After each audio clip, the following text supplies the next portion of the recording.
C'est bon. Bonjour à tous. Bonjour. J'espère que vous nous entendez tous bien.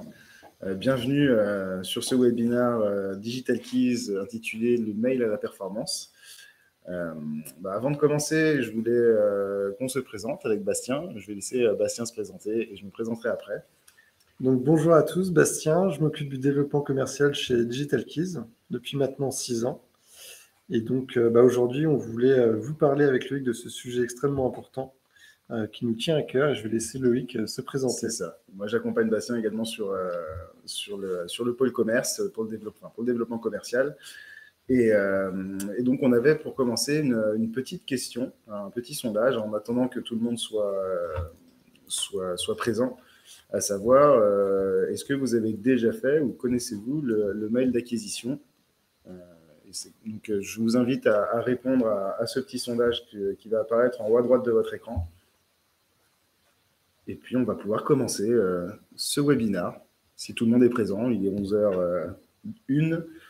Et comme on est ponctuel, on va commencer. Je vous laisse quand même quelques petites secondes pour répondre au sondage.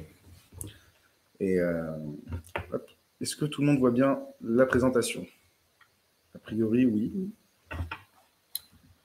Donc, bonjour à tous. Pour commencer, en fait, alors moi, j'aimerais bien en introduction vous parler d'une petite actualité. À savoir, hier, il y a un des leaders de plateforme d'emailing qui s'appelle Mailchimp, qui a été racheté par Intuit pour une valeur de 12 milliards d'euros. Donc, ça prouve bien qu'aujourd'hui, le mail à la performance est encore un levier qui fonctionne très bien et qui a un bel avenir devant lui. Donc, comment va se dérouler ce webinaire? On va quand même parler d'affiliation, d'histoire, pour ensuite faire un focus sur le mail à la performance, à savoir comment l'activer, pour quel business. On vous présentera également quelques chiffres de marché. Pourquoi est-ce que c'est si efficace? On vous présentera ensuite les différents modèles économiques adaptés à différents types d'entreprises, les bons tips, nos conseils pour faire des campagnes réussies et comment analyser les résultats. Et ensuite, on vous présentera deux success stories de cas clients. Et enfin, un jeu de questions-réponses, si jamais vous avez des questions-réponses, de manière à ce qu'on puisse vous éclairer sur le sujet. Donc, pour commencer, pour commencer l'histoire de l'affiliation, le premier mail a été envoyé en 1971 par Ray Tomlinson. Et on commence à parler d'affiliation en 1996 avec Amazon, puisque c'est Jeff Bezos qui a eu l'idée de proposer aux éditeurs de sites internet de conseiller les livres vendus sur Amazon et de les rémunérer avec un pourcentage de chaque vente. Donc ensuite, donc ça, on vous a présenté une petite frise sur l'histoire du mail à la performance. Ce qui est intéressant de préciser, c'est que, par exemple, en 1998, le mot spam est apparu. En 2003, il y a eu une loi anti-spam. Puis en 2004, la mise en place de filtres anti-spam dans les adresses de messagerie. L'affiliation a dû le mail à la performance a dû s'adapter à cette époque-là. En 2007, on a eu également le lancement de l'iPhone. L'email devient mobile. Ça a quand même un peu bouleversé le marché. Et ensuite, en 2010, donc l'affiliation devient le quatrième type d'investissement publicitaire en France. En 2018, on a la loi RGPD qui arrive et qui va également faire évoluer le mail d'acquisition. On en reviendra dans un second temps, un peu plus tard dans le webinaire. Et enfin, en termes de perspective, aujourd'hui, il y a 306 milliards d'emails qui sont envoyés chaque jour et on estime qu'en 2022, 4,3 milliards de personnes devront avoir un email, une adresse email en tout cas. Donc, l'affiliation a encore quand même un bel avenir. Pour aller plus loin dans le sujet, entre 2013 et 2014, on a vu que l'affiliation avait connu des baisses d'investissement qui étaient liées justement à plusieurs facteurs, notamment la publicité sur mobile qui n'était pas encore traquée à l'époque, la déduplication des derniers clics pour l'attribution.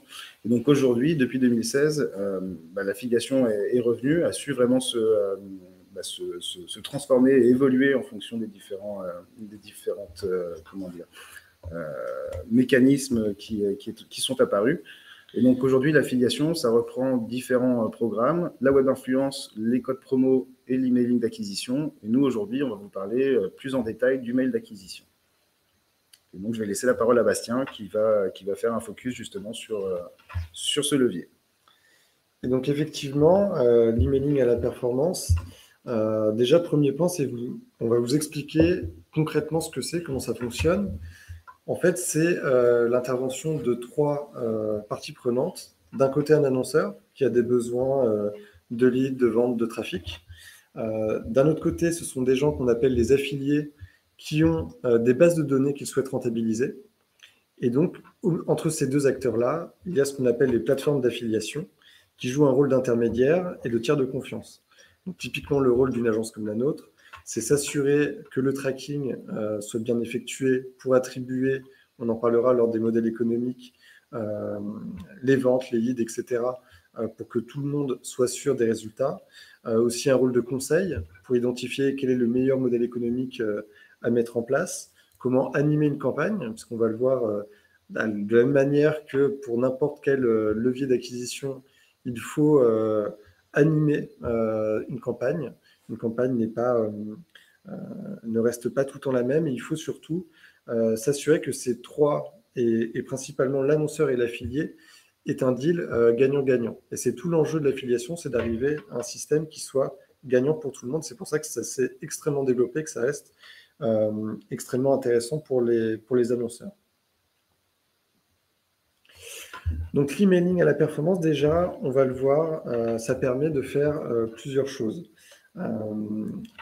La création de trafic, tout simplement, parce que ça va servir pour des soldes, des événements, la rentrée scolaire, le Black Friday. Donc c'est vraiment un accélérateur de trafic et donc derrière de vente pour amener du trafic donc sur le site, mais aussi en offline pour faire du web to store, une ouverture de boutique, la mise en place d'une offre promotionnelle dans les boutiques. Donc l'email peut avoir également ce rôle-là. Un autre point qui est extrêmement important quand on parle d'emailing à la performance, c'est la collecte de leads. Donc là, c'est vraiment aussi bien collecter basiquement une adresse email pour enrichir une base de données et ensuite la travailler en CRM, générer des inscriptions à une newsletter, et puis plus globalement, ça va être de collecter des leads plus ou moins complets, donc avec nom, prénom, âge, lieu de résidence, quel que soit en fonction de votre besoin, pour qu'ils soient traités par la suite par votre service commercial. Et enfin, quand je parlais de vente, tout simplement, c'est l'objectif premier, c'est de générer du trafic qui va se transformer en vente sur votre site web.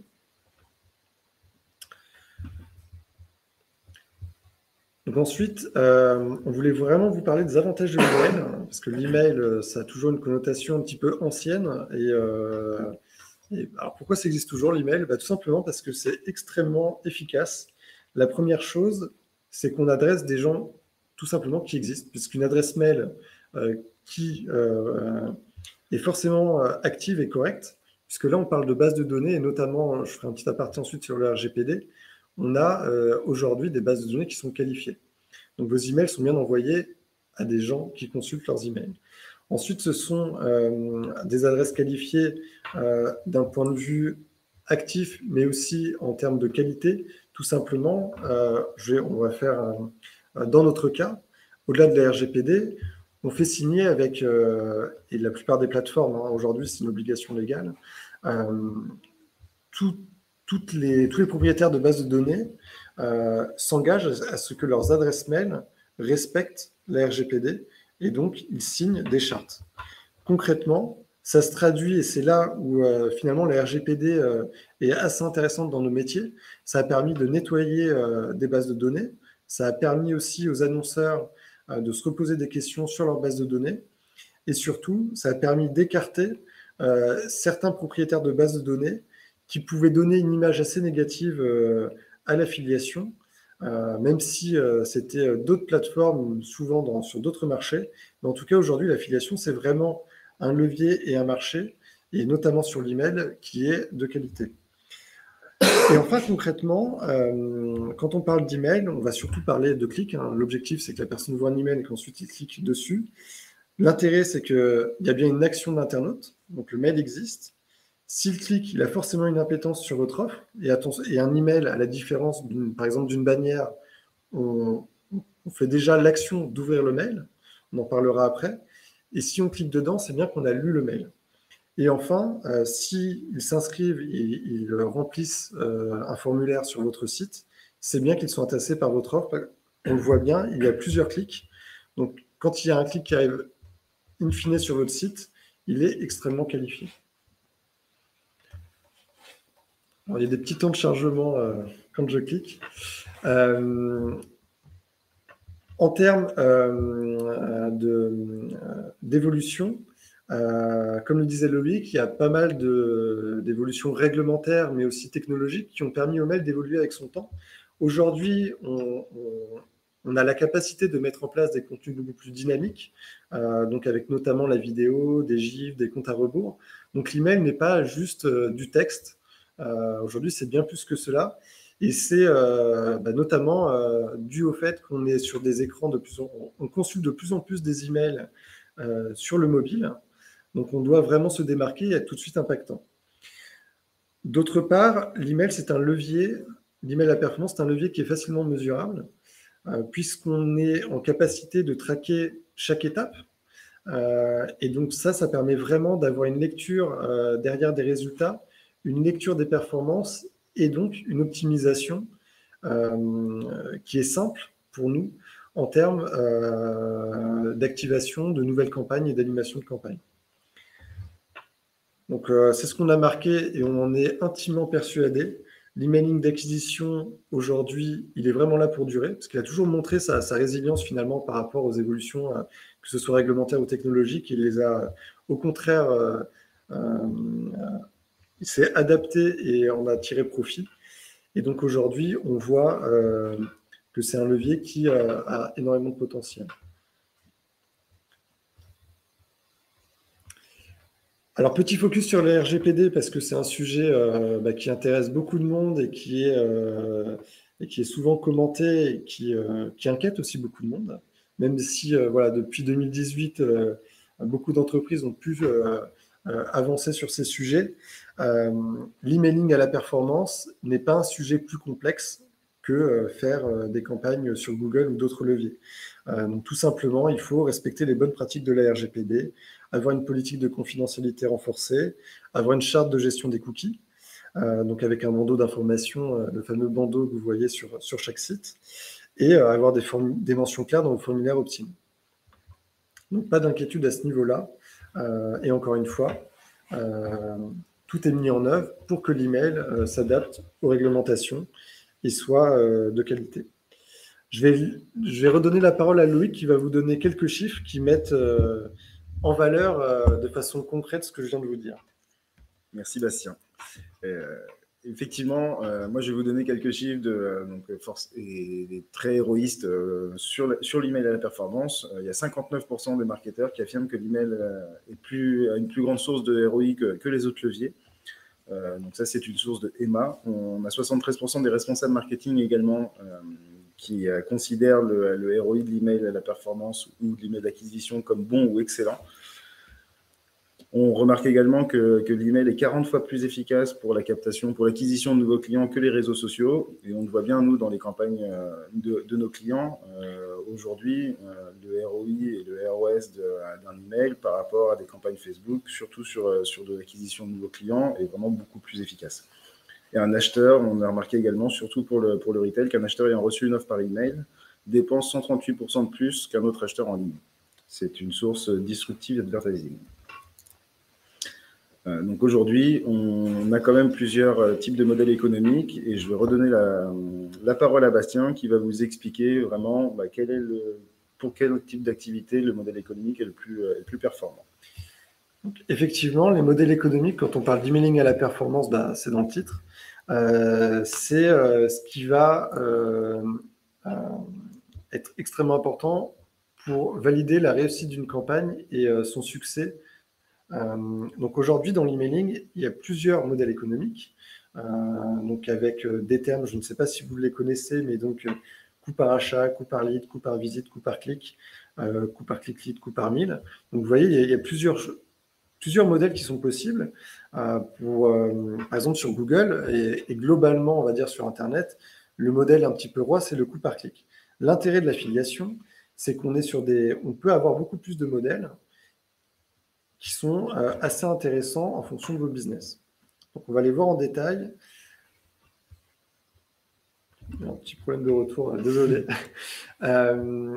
Donc, pour bien se rappeler l'écosystème, parce que c'est ce qui va déterminer ensuite comment on détermine, nous, le modèle économique qui est pertinent, qui va permettre de générer le plus de résultats. Donc, en tant qu'annonceur, vous avez une offre. Le diffuseur, lui, il a des bases mail. Vous avez besoin de diffuser votre offre. Et lui, le diffuseur, il faut bien prendre en compte. Donc, le diffuseur, c'est celui qui a les bases de données qu'on appelle aussi l'affilié. Il est interrogé par plein d'annonceurs qui veulent diffuser leurs offres. Et ça, c'est vraiment important. On est quand même sur un marché d'offres et de demandes. On n'est pas sur... ça reste le digital et ça va avoir un impact sur les modèles économiques qu'on va pouvoir proposer. Enfin, vous avez des objectifs de rentabilité, que ce soit en termes de visites, de ventes, de ROI, de coût par lead. Mais le diffuseur, il a lui aussi des objectifs de rentabilité, qu'on appelle ICPM, tout simplement parce qu'envoyer des emails, à la fin, ça lui coûte de l'argent pour deux raisons. Tout simplement d'un point de vue infrastructure technique. Et puis, potentiellement, des gens qui reçoivent des emails peuvent se désinscrire. Il doit collecter de nouvelles adresses email. Donc, il doit intégrer ses coûts. Donc là, on vous a fait un petit graphique qui vous explique globalement le regard qu'a un diffuseur versus le regard que vous pouvez avoir en fonction des différents modèles économiques. Ce qu'il faut savoir, c'est qu'en fonction des modèles économiques, on tend plus soit vers de la rentabilité, soit vers du volume. Quand on est à un fonctionnement au CPA, donc c'est le coût par achat, concrètement, on rémunère seulement si la personne qui a cliqué dans un email a ensuite réalisé un achat. À ce moment-là, on donne par exemple un pourcentage ou une somme fixe au diffuseur, donc au propriétaire de la base de données. Donc là, le risque, il est uniquement chez le diffuseur, puisque s'il n'y a aucune vente qui est générée, en tant qu'annonceur, vous ne payez rien. Par contre, le diffuseur, lui, forcément, il faut que sa campagne reste rentable. Donc, il va prendre un minimum de risque, il va vouloir tester en amont. Quand on est sur du coût par lead, donc CPL, là, le diffuseur, lui, prend un risque sur le taux de transformation. Donc là, on va payer le diffuseur seulement si l'internaute remplit un formulaire, et donc un formulaire validé. Donc quand je parle de formulaire validé, parce que c'est des questions que nous, on peut souvent avoir, bien sûr, quelqu'un qui met un numéro de téléphone en 0600 ou test@test.fr, ce n'est pas comptabilisé. Et donc là où il y a un risque, c'est sur la qualité des leads, puisque vous allez collecter des leads, derrière, vous allez les traiter et vous allez devoir identifier si ces leads se transforment en clients ou en tout cas en rendez-vous en fonction de votre business. Enfin, il y a le modèle au coût par clic, donc le modèle, comme je le disais, un petit peu roi sur Internet. Là, on va dire que c'est le modèle qui est le plus... où le risque est vraiment partagé, puisque le diffuseur est sur le taux de clic et vous prenez un risque sur la qualité des visites. Enfin, il y a le CPM, donc le coût pour 1000 envois, dans le cas de l'email. Et donc là, on va générer beaucoup plus de volume puisqu'on paye l'envoi.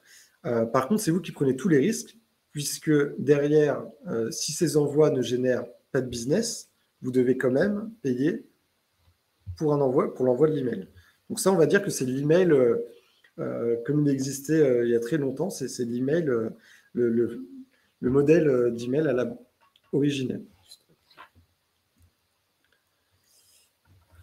Et donc, ce qui est important, c'est, vu qu'il y a des risques qui sont plus ou moins forts pour l'affilié, c'est comment on le motive pour justement qu'il accepte de prendre votre campagne et de lui donner toutes les chances de succès. Encore une fois, si on lui propose un modèle au coût par achat, pour lui, c'est assez peu attractif parce qu'il va porter tous les risques. Donc, il ne va pas vouloir s'engager sur ce modèle-là, sauf s'il y a un historique très fort où il sait qu'il il peut un peu estimer les résultats. Donc, c'est vraiment important ce point-là, donc on tient à le souligner. Nous, quand on échange avec des propriétaires de bases de données, c'est une vraie négociation. Si lui, il ne veut pas faire du coût par achat, on ne pourra pas le forcer. En tout cas, on devra passer par une phase de test. Donc pour ça, on va utiliser des modèles où le risque est partagé avec vous. Donc il y a notamment le CPL, donc le coût par lead. Donc encore une fois, c'est surtout pour des business où vous avez besoin de collecter des leads. Et donc là, on va avoir un risque qui est partagé, mais encore une fois, qui est déjà un petit peu plus entendable pour un affilié, puisque ça va se faire sur la transformation sur votre landing page et il n'y a pas de vente. Par contre, lui, il va avoir un regard forcément sur votre formulaire, sur la notoriété de votre marque, car il sait que ça va avoir un impact sur la transformation. Sur le CPC, là, le risque il devient partagé et surtout, ça peut être assez risqué pour vous si c'est un coût par clic, notamment sur mobile. Parce que sur mobile, on a quand même tendance à plus cliquer que quand on est sur un ordinateur. Donc, nous, on doit monitorer ces aspects-là. Et enfin, le CPM, donc là, encore une fois, c'est un modèle très simple où on va chercher du volume. Donc, nous, finalement, alors désolé, notre rôle... Attends, je vais laisser Loïc cliquer parce que moi, il y a un petit bug. Voilà. Donc, en fonction de vos contraintes et de vos objectifs, on va prioriser certains leviers. Quand il n'y a pas de ciblage a priori qui sont importants, parce que, encore une fois, c'est le modèle qui est au clic, au coût par lead, au coût par achat. Encore une fois, vous payez pour un résultat. Et l'emailing reste un levier de masse. Donc, on n'a pas, à l'inverse d'un Facebook, c'est pas un levier où prioritairement on va choisir, je veux cibler les hommes et femmes qui ont des animaux. Donc, tous les modèles sont adaptés à partir du moment où on ne fait pas de ciblage. Par contre, si vous avez des restrictions qui sont extrêmement importantes pour votre business, par exemple des âges, vous ciblez que les femmes, nous, on va quand même connaître des bases de données, même sans ciblage, ils savent que c'est quand même plus consulté par des hommes, par exemple. Mais si vous voulez vous assurer de ne toucher que des hommes et mettre ces restrictions-là, on va devoir aller sur des modèles où là, on est au CPC ou au CPM. Et si on va encore plus loin, on a ce qu'on appelle le CPM qui va être utilisé pour la géolocalisation. Ce qu'il faut bien comprendre, c'est que plus il y a de contraintes, moins il y a potentiellement de rentabilité pour un affilié. Donc, il va chercher à avoir il va accepter des modèles économiques où il y a moins de risques. Donc, CPC, CPM.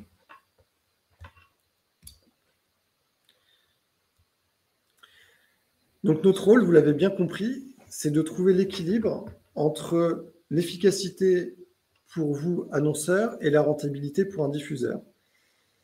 Et donc, on doit s'assurer d'avoir des résultats qui coïncident à vos attentes en termes de rentabilité, de volume, de qualité des visites, de concurrence.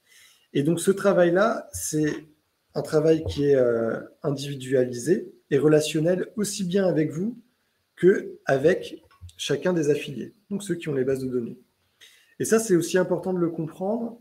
Ça reste, par rapport à beaucoup de leviers digitaux, encore un métier où les gens s'appellent au téléphone, ils testent des choses, on négocie, et on peut encore convaincre de tester des campagnes. Donc, il faut vendre des campagnes, il faut les animer, et ensuite, il faut les faire évoluer en fonction de ce qu'on observe.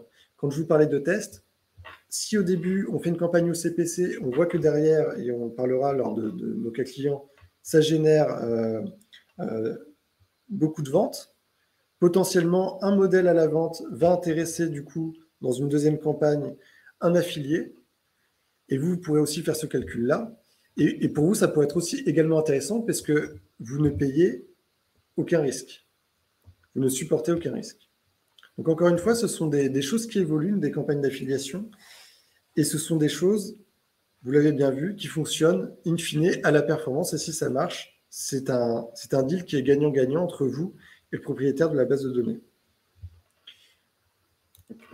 Alors, je voulais juste faire un petit aparté. J'ai vu sur le chat qu'il y avait certains qui avaient des problèmes de son, enfin qu'il y avait une personne je voulais savoir si c'était un problème généralisé ou pas, dans un premier temps. Il ne me semble pas, mais je voulais juste vérifier l'information. Et le deuxième, c'était pour rebondir sur ce qu'allait dire Bastien. Ensuite, on peut également avoir des phases de test où on demande à un affilié de tester justement un modèle au CPL, mais nous, on va lui garantir, enfin, c'est une négociation qu'on fait en interne, et donc si on se rend compte que ça ne marche pas, on peut lui garantir un CPM minimum ou un garantie minimum. C'est vraiment une négociation qui se passe entre nous et l'affilié. Je vais vous laisser Bastien, vous présenter comment lire les résultats des campagnes. Donc, dans la réussite d'une campagne, il y a plusieurs éléments. Donc, il y a le modèle économique dont on a parlé, mais il y a bien sûr l'objet du mail, parce qu'avant d'être vu un email, on a juste une petite phrase. Donc, si vous recevez des emails, et je pense qu'ici tout le monde reçoit des emails, vous voyez de quoi je parle. Ensuite, donc l'objectif, une fois qu'on a fait cliquer et que la personne a ouvert le mail en lui-même est forcément extrêmement important. Et ensuite, on l'amène sur votre site ou une landing page, un formulaire. Et donc, chacun de ces aspects doit être vraiment travaillé. C'est ce qui va permettre d'avoir une campagne réussie, et en tout cas qui performe. Et c'est ce que va regarder également, encore une fois, l'affilié. Donc, en termes d'indicateurs, on en a à chaque étape. Donc, sur l'objet du mail, l'offre, on va avoir déjà le taux de délivrabilité. Donc, en amont, est-ce que tout le monde reçoit l'email? Donc, si vous avez, aujourd'hui, ce qu'on ne peut pas faire, c'est avoir un objet de mail où il y a plein de points d'exclamation, gagner 100 € en cliquant dans ce mail-là. Voilà, ça, c'est des choses que les messageries, donc Gmail, Orange, etc., vont bloquer parce qu'ils vont l'assimiler à du spam. Donc, il y a un vrai travail en amont, et c'est aussi notre rôle en tant qu'agence, de travailler sur cet objet du mail. Et ensuite, on va voir le taux d'ouverture. Donc, le taux d'ouverture, c'est le nombre de personnes qui ont reçu l'email et qui l'ont ouvert. Ça, c'est extrêmement important. Ensuite, Loïc vous parlera de quelques ratios en fonction des secteurs. On a le mail en lui-même. Est-ce que la personne qui lise l'email ensuite clique sur cet email? Et enfin, quand ils arrivent sur une landing page, on va analyser en priorité le taux de transformation, la qualité du trafic. Donc, est-ce que les gens remplissent le formulaire? Est-ce que les gens qui arrivent sur votre page restent sur la page? Est-ce qu'ils vont ensuite faire des achats? Est-ce qu'ils vont s'abonner à une newsletter? Est-ce qu'ils restent? Est-ce que c'est un trafic qualifié? Et donc, le modèle économique, dont on a déjà beaucoup parlé, vous l'avez bien compris, il faut comparer les modèles, il faut les challenger. Merci. Je vais reprendre la main sur nos conseils. L'objectif d'un email, c'est bien donc de faire cliquer l'internaute. On a ici quelques tips qu'on vous préconise et qui sont pour nous obligatoires lors d'un kit mail. Le premier, c'est d'être simple, de ne pas écrire trop de texte, de ne pas trop en dire non plus. L'internaute le découvrira sur le site internet, donc c'est vraiment d'être concis. Le deuxième, c'est d'avoir un visuel clé, un key visual. Donc, ça va être vraiment votre identité en tant que marque. Le troisième, c'est d'avoir une offre commerciale qui soit forte et qui est mise en avant pour justement et limitée dans le temps, de manière à pousser l'internaute à cliquer. Et donc, celle d'après, donc ça va être mettre un bouton de call to action. Donc, c'est vraiment avec la mention cliquez ici, suivez ce lien, j'en profite, j'achète. Le bouton doit être visible et doit être au-dessus de la ligne de flottaison, sans qu'il ne faut pas que l'internaute doive scroller pour avoir accès à ce bouton-là. Encore une fois, le but du jeu, c'est vraiment de faciliter au mieux la navigation et le clic de l'internaute. Avoir des éléments de réassurance, à savoir information de contact, la satisfaction des clients, enfin ce genre d'éléments, uniquement en bas du mail. Et ensuite, qu'il soit adapté à tous les supports, à savoir mobile, tablette, bureau. Donc c'est vraiment nos conseils les plus simples, mais les plus importants. Le deuxième, c'est que la campagne doit être inscrite dans un écosystème optimisé. Par écosystème optimisé, je vais prendre un exemple. Pour une campagne de collecte de leads, un lead, c'est un lead chaud et on part du principe qu'il doit être appelé dans les heures qui suivent la collecte.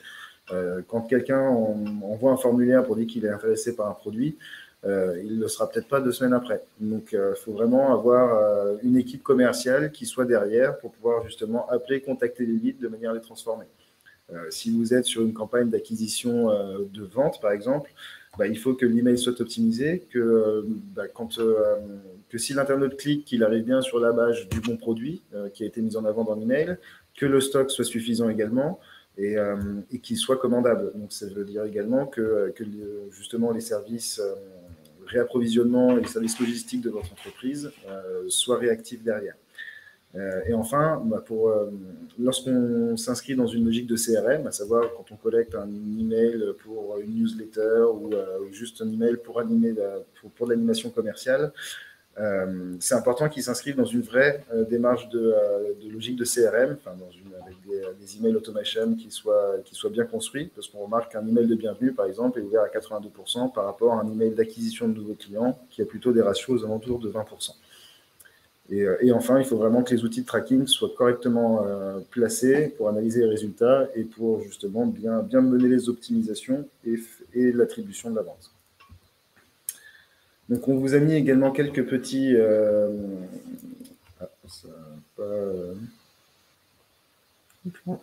pardon, excusez-nous, on a eu un petit bug technique, ça va... oui, voilà.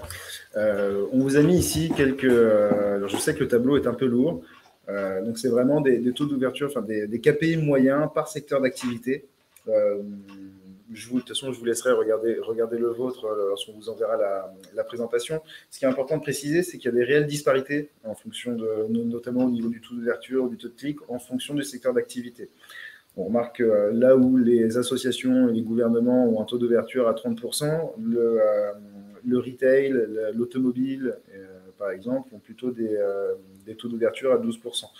Le taux de clic de la même manière. Et on remarque bien que, par exemple, les secteurs d'activité avec le plus gros taux de concurrence, en tout cas, donc à savoir l'automobile, l'aéronautique, la food, l'univers de la food et le retail sont vraiment des secteurs d'activité les plus concurrentiels, donc avec des taux d'ouverture les moins bons et sur lesquels il va falloir justement porter une attention toute particulière à l'optimisation du kit mail et à l'optimisation des campagnes. Et enfin, donc là, quand on vous parlait de bonnes pratiques, on vous a mis un exemple chez nous, donc de Vanessa Wu, avec le kit mail sur la gauche, où on a bien justement l'identité visuelle qui est proposée. On voit bien qu'il y a vraiment un produit qui est proposé, on sait très bien lequel, avec un bout de call to action qui est présent dès le début, au-dessus de la ligne de flottaison. On a des éléments de réassurance. Et quand on clique, on arrive bien sur la page du bon produit qui a été mis en avant dans l'email, qui est disponible, où on peut ajouter sur le panier. Donc, c'est vraiment la bonne pratique à faire, tout simplement.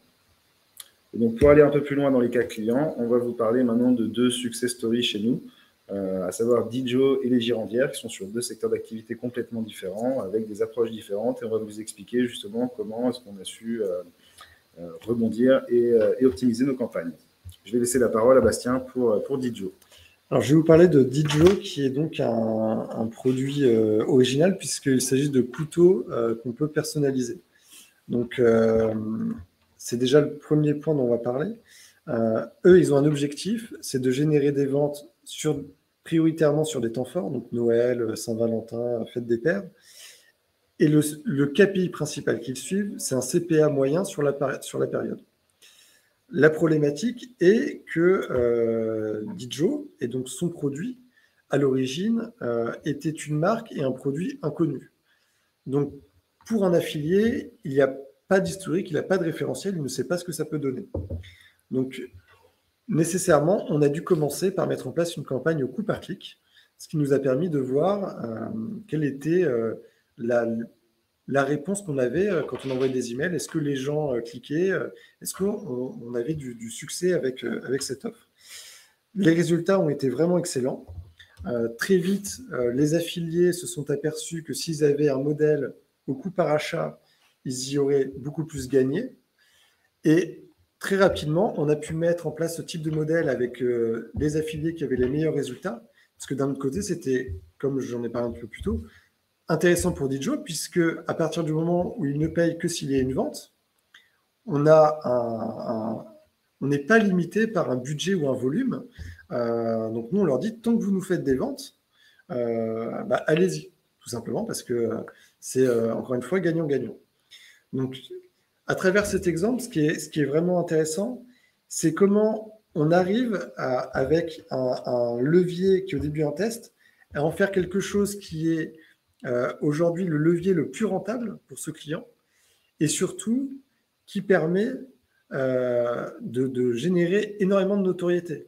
Puisque l'email, encore une fois, sauf quand on est au coût par 1000, on ne paye pas l'affichage, on ne paye des fois même pas le clic. Et ce qu'il faut savoir, c'est que vous l'avez vu, les taux d'ouverture, on est autour de 10%. Donc il y a des millions d'emails qui ne sont peut-être pas ouverts, mais il y en a extrêmement qui sont ouverts mais qui ne génèrent pas de clics. Et tous ces emails-là, vous ne les payez pas. Et aujourd'hui, par exemple, pour ce client-là, c'est plusieurs dizaines de millions d'emails qui sont envoyés sur des temps forts. Donc, ça fait beaucoup de notoriété. Et nous, on le voit quand Loïc parlait de tracking, il faut bien suivre tous ces indicateurs-là, que beaucoup de gens qui ont vu des emails vont aussi derrière taper Dijo sur Internet parce qu'ils ont vu des emails, même s'ils n'ont pas cliqué dans l'email. Donc, c'est vraiment un levier qui participe plus globalement à la réussite d'un écosystème digital et qui peut amener à de très très belles histoires comme celle-ci et qui permet de générer. Aujourd'hui, on ne pourrait pas se passer de l'emailing pour ce client. C'est vraiment un levier central dans l'acquisition de clients, mais aussi dans la notoriété de Dijo. Et on va vous parler d'un autre client avec là un modèle différent, c'est la génération de leads. Moi, je vais vous parler de nos clients les Girandières, donc qui ont des résidences seniors. L'objectif, c'était de collecter des leads des résidences seniors avec comme problématique, l'objectif principal étant d'augmenter le taux d'occupation des résidences, qu'importe où elles se situent. La problématique, c'était que certaines résidences, celles qui sont bien situées, à savoir Bordeaux, Nice, Biarritz, drainent la majorité des leads, alors que les résidences un peu plus excentrées sont un peu moins attractives et du coup génèrent beaucoup moins de leads. Donc la problématique étant que, comme l'avait dit Bastien quand il a expliqué les différents modèles économiques, pour du coût par lead, on ne peut pas, les affiliés ne peuvent pas géolocaliser puisque c'est un risque qui est trop important pour eux. Donc le dispositif qu'on a mis en place, c'est une campagne nationale en fil rouge sans géolocalisation, qui permet d'obtenir des leads, alors forcément plus de leads sur les résidences qui sont un peu mieux situées et un peu moins sur les autres, mais donc du coup de faire une campagne de native ads également, où là on peut géolocaliser l'acquisition, et donc pour booster les résidences qui sont moins demandées, et puisque c'est un levier où la géolocalisation est possible. Mais on se rend bien compte au niveau des coûts, qu'au CPL, on était sur un dispositif entre 40 et 50 euros sur du mail à la performance, mais que quand on veut géolocaliser, en Native Ads, par exemple, on tombe sur un CPL entre 80 et 140, ça dépendait des temps forts et des moments de l'année. Mais on se rend bien compte que le mail à la performance est un levier qui reste quand même beaucoup plus rentable que les réseaux sociaux ou que le Native Ads sur ce cas-là, en tout cas. Et donc, pour vous donner un petit ordre d'idée, la campagne à la performance génère 750 leads par mois pour ce client-là. Et donc, au niveau du Native Ads, on était sur du 200 leads par mois, mais on est vraiment sur une campagne qui est beaucoup plus intéressante en affilié que sur d'autres leviers. C'était ça qui était important de préciser. Et comme vous le voyez, s'il y a 750 leads par mois, forcément, ça nécessite derrière un service commercial. Effectivement. Et ça, j'ai cru voir un peu une question, mais on va justement là prendre toutes vos questions. Ça fait partie des prérequis. Faire des campagnes au lead si derrière ils ne sont pas traités, Ça n'a pas de sens. C'est comme mettre un coup d'épée dans l'eau. Donc, on vous écoute pour vos questions. Je vous invite à les poser sur le chat. Alors, je crois qu'il y a déjà quelques questions. Effectivement. Vous avez Greg qui vous a posé une question au début de votre présentation. Ensuite, Marianne et Élise vous ont posé des questions sur le tableau qui était juste avant les gars. On va les prendre les unes après les autres. Donc, je vais les lire à voix haute. Donc, la question de Greg, quels prérequis demandez-vous à vos clients au niveau technique, CMS, KPI, plateforme emailing, etc. Alors, tout simplement, nous, on va échanger avec vous et puis on va regarder, est-ce que vous avez déjà un email? Oui, non. Si vous en avez un, est-ce qu'il nous semble bien fait, pertinent? Pareil, on va regarder votre site. Est-ce que sur votre site, on a des éléments de réassurance? Est-ce qu'on a un formulaire qui correspond aux bonnes pratiques du secteur? Est-ce qu'on a concrètement un écosystème qui est là pour performer? Et bien sûr, on va regarder vos KPI. Alors, il n'y a pas de... Soit vous avez déjà des choses sur lesquelles on va partir et on va vous faire un retour, soit on va vous accompagner et le construire avec vous. Ce qui est sûr, c'est que si votre site, et on voit sur des KPI, ne transforme pas, il n'y aura pas de magie. L'email va peut-être générer du trafic, mais il ne va pas potentiellement booster votre transformation. Donc, notre rôle, c'est bien de vous accompagner en amont pour être sûr que les campagnes performent. Merci, Bastien. Alors, les chiffres qu'on vous a montrés sur le tableau, c'était des chiffres à l'échelle du monde. Alors, il y a plein de chiffres qui circulent. Ce qui est assez complexe, c'est que c'est des grosses moyennes. Honnêtement, nous, on le voit dans les campagnes qu'on a à l'agence.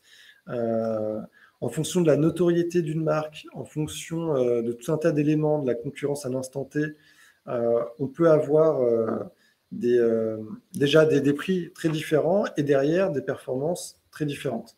La qualité du kit mail. Et la qualité, donc c'est... En fait, quand on parlait de l'objet, l'email, la landing page, le modèle économique, tout ça va vraiment avoir un rôle. Donc, il y a des grandes données marché. Donc, assez vite, nous, on sait si on est, on va dire, en dessous des standards ou plutôt, c'est plutôt une bonne campagne. De toute façon, on a un retour de la part des affiliés. Mais voilà, ça reste quand même complexe de donner des chiffres marché moyens. Et la deuxième question également, ce sont des chiffres tout type d'emailing confondu ou uniquement les campagnes d'affiliation? C'était des chiffres de tout type d'emailing confondu. Ensuite, si vous avez besoin de plus d'informations, c'est compliqué de trouver des chiffres moyens que pour la France, pour un secteur d'activité donné, puisque ça dépend vraiment, comme l'a dit Bastien, de beaucoup trop de paramètres. Alors ensuite, quelqu'un posait une question concernant la création d'emailing. Alors tout simplement, ce qu'il faut bien se dire, alors c'est un point important, quand on fait un emailing d'acquisition, c'est pas la même chose que faire un email, par exemple, potentiellement sur votre base de données clients. Là, on va s'adresser à des gens qui ne connaissent potentiellement pas votre marque, pas votre service, pas votre produit. Donc encore une fois, il faut être simple, efficace. On doit respecter certains éléments, le bouton d'action. Donc nous, on connaît et puis on accompagne aussi des annonceurs sur leur stratégie CRM et donc on connaît tout un tas d'outils. Donc soit l'outil permet de travailler ça, soit on peut prendre en compte, on peut vous accompagner sur la réalisation d'un email. Et puis on a tout un tas de templates, on connaît ce qui marche bien. Donc pour répondre, mon conseil, c'est d'échanger avec nous en amont, ou en tout cas si vous voulez faire ce type de campagne. Et si jamais on ne peut pas faire un email qui répond au standard, de toute façon, un affilié ne voudra pas l'utiliser. Et donc, il faudra passer par une autre solution pour faire un email qui répond à ces standards. Alors, ensuite, quelqu'un avait posé une question. Pour le CPA, vous intégrez PC et pays ou uniquement PC? Alors, je ne suis pas sûr de... C'est le prix... Je ne suis pas sûr de comprendre l'acronyme. N'hésitez pas à le mettre dans le chat pour préciser. En attendant, je vais peut-être regarder. Juste au-dessus, il y avait Clémentine qui disait nous utilisons Pardo pour. Oui, c'est ce que je viens de répondre. Alors, j'avais d'autres questions. Alors, il y avait d'autres. Donc, 40 € le lead, c'est un faible coût, ça me paraît très cher. Alors, tout dépend de votre business model, de votre secteur d'activité. Et le lead, ce qu'il faut bien comprendre, c'est derrière, nous, on ne s'arrête pas à combien coûte le lead. On échange avec l'annonceur pour savoir derrière, est-ce que ça génère des rendez-vous qualifiés, est-ce que ça génère des ventes. Dans le cas de cet annonceur-là, c'est des campagnes qui marchent très bien et donc qui sont déployées en fil rouge. Donc le coût correspond en tout cas bien à ses valeurs marché, en tout cas à sa rentabilité. Après, ça va dépendre également du potentiel de la cible. Par exemple, potentiellement, un produit qui peut être acheté par tout le monde, indépendamment de son âge, de sa géolocalisation, forcément sera plus intéressant pour l'affilié que là, en l'occurrence, une résidence senior où la cible, ce n'est qu'uniquement des personnes âgées quand même qui sont intéressées par des résidences à mobilité réduite. Donc forcément, la cible est moins importante et le CPL sera plus important puisque potentiellement, il y a moins de personnes qui peuvent être intéressées par le produit. Alors, je vois qu'il y a pas mal de questions. On va y répondre. On a déjà dépassé les 45 minutes, mais c'est pas grave, on peut rester en ligne. On peut rester un petit peu, mais on va pas... Donc, y a-t-il un répertoire des agences d'affiliation par spécialité, type de client? Alors, nous, on travaille vraiment avec plusieurs secteurs d'activité. Alors, il y a des agences qui peuvent être potentiellement un peu plus spécialisées sur tel ou tel secteur. Nous, on est adhérent du CPA. Anciennement, le CPA voulait dire collectif pour l'affiliation. Aujourd'hui, c'est un peu plus large puisque c'est autour de la performance, mais vous pourrez retrouver différentes agences, dont nous. Alors, si votre partenaire... Alors, une nouvelle question de Greg. Peut-on savoir à l'avance si vos partenaires affiliés disposent de la base client potentielle? Par exemple, on offre s'adresse uniquement aux artistes de tout type français. Alors, première chose, déjà, quand on fait des campagnes, si vous avez une base de données clients, on peut la mettre en base repoussoir. Ça veut dire qu'on va s'assurer de ne pas envoyer des emails à vos clients. Deuxième chose, on va avoir, encore une fois, des bases... On va avoir la capacité de cibler plus ou moins précisément, d'accepter certains critères. Certains vont nécessiter de basculer vers un modèle économique où l'affilié va prendre moins de risques. En tout cas, ce qui est sûr, c'est que si votre offre s'adresse spécifiquement aux artistes, à part si on a un affilié qui a une base de données d'un site qui concerne vraiment que des artistes, a priori, on va avoir du mal à pouvoir garantir de cibler que des artistes. Il faut bien garder en tête que l'emailing reste quand même plutôt un levier de masse. La qualification se fait par le clic. Donc après, honnêtement, je ne pense pas qu'on puisse s'adresser explicitement aux artistes via l'affiliation.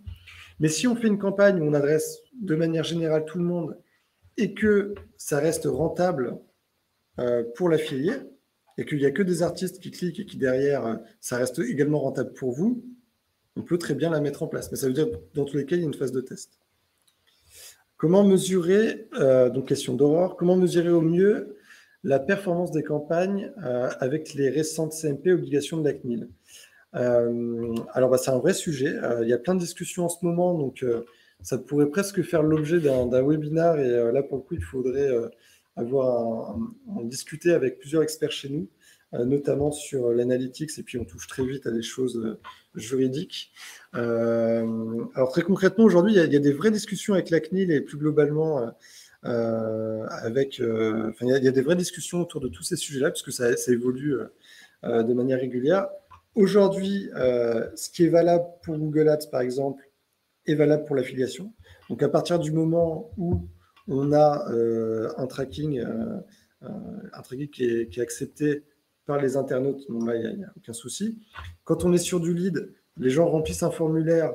Et donc là, si vous mettez en place les bonnes règles, les bons intitulés, notamment dans votre politique de confidentialité, il n'y a pas de souci. Par contre, ce qui est sûr, c'est qu'on est vigilant à l'évolution de la réglementation et voir si on doit faire évoluer ces éléments-là. Aujourd'hui, c'est possible. Demain, on va voir l'impact que ça peut avoir. Il y avait Tommy qui nous demandait si une campagne d'affiliation est-elle cohérente pour faire la promotion d'un service. Alors, totalement. Je puis dire bien sûr que oui. Ça nous arrive, je pense que plus de la moitié des... Enfin, en tout cas, je dirais que au moins la moitié de nos campagnes sont pour des services. Les résidences seniors, en quelque sorte, sont un service, mais on peut avoir tout simplement un service d'impression photo, on a beaucoup eu. Ça peut être des services de la formation, des écoles, tout type de service. Alors, ce qu'il faut bien comprendre, c'est que quand on est en B2B, c'est un peu particulier. L'affiliation est quand même plutôt quelque chose qui est fait si vous êtes sur un marché B2C, ou potentiellement B2B, ce que j'appelle B2B grand public, vous vendez des cartouches d'encre. Voilà, ça intéresse beaucoup de professionnels, mais aussi des particuliers. En tout cas, sur des services, ça peut être comme j'ai dit, de la formation. On a vraiment plein de typologies d'annonceurs. On sera ravis avec Loïc d'échanger plus en détail avec certains pour vous donner plus d'informations spécifiquement par rapport à votre business. Alors, post-impression, post-clic, et donc la question pour le CPA, vous intégrez le post-clic et le post-impression ou uniquement le post-clic? Alors, c'est en général un post-clic 30 jours. Merci. Mais on regarde aussi post-impression. L'objectif, c'est de regarder tous les KPI. Après, il y a les KPI qui font foi pour la facturation et des KPI qui sont intéressants dans tous les cas pour optimiser les campagnes. Alors, est-ce que le modèle du click lead est toujours d'actualité chez les affiliés? Oui, il y a encore des campagnes qui fonctionnent. Encore une fois, il faut que ce soit cohérent par rapport à votre offre. Il faut que ce soit cohérent par rapport à votre démarche marketing. Pour que ce soit cohérent, tout simplement aussi par rapport à la CNIL.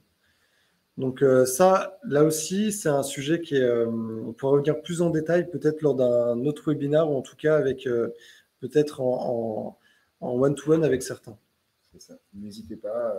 On vous a mis également dans notre présentation nos coordonnées. J'ai oublié d'y aller, mais n'hésitez pas à nous envoyer vos questions par email ou par téléphone. On est disponible. Donc je vois que Greg voulait qu'on échange. On sera ravis avec lui d'échanger avec vous. De toute façon, nous, on va avoir vos coordonnées juste après. Donc, on sera, bien sûr, on va déjà vous renvoyer la présentation. Et puis, échanger avec ceux qui le souhaitent ou ceux qui veulent éclaircir certains points. Pouvez-vous m'appeler aujourd'hui? Bon, c'est bon, Greg, on va te contacter dans les plus brefs délais. Merci à tous pour vos questions et pour votre temps, en tout cas. C'était un plaisir. J'espère que vous avez appris des choses. Et en tout cas, on serait ravis de répondre plus en détail à vos questions, mais du coup, peut-être moins publiquement. Voilà. On vous remercie et on vous souhaite à tous une excellente journée. Merci beaucoup. Au revoir.